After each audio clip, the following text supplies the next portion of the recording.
قسمت سوم صحبت فارسیمه. من 16 سال تو لیست خونه هستم، چون اینا رو از مردم میشنوم که اونجا بهت خونه دادن. نه، من 16 سال تو لیست خونه هستم، به من خونه ندادن، من خونه ندارم اینجا. من خونه خواهرم زندگی دارم میکنم و همش میگن که این شانسیه و 16 سال این شانسی به نام من در نیومده.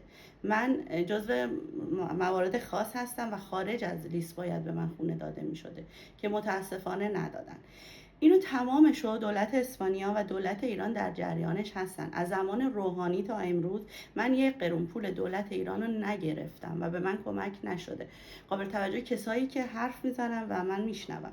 خانم بهار افشار که میگن که آمنه یوروهای ایران رو میبره خارج از ایران خرج میکنه. خانم، من دستم تو جیب خودمه، نه خود فروشی میکنم نه کسی رو میفروشم، برای همین از هیچی هم نمیترسم. تا به حال بعد از زمان روحانی هیچ کمکی به من نشده. حتی دادگاه به ضرر من حکم داد، زوران لاریجانی با وسیله عفو رهبری مجید موحدی آزاد شد و دیه من تا امروز پرداخت نشده. فقط دوست داشتم در جریان آخرین اخبار باشین که من از این رو میشنوم، باید برای همه توضیح بدم. ممنون.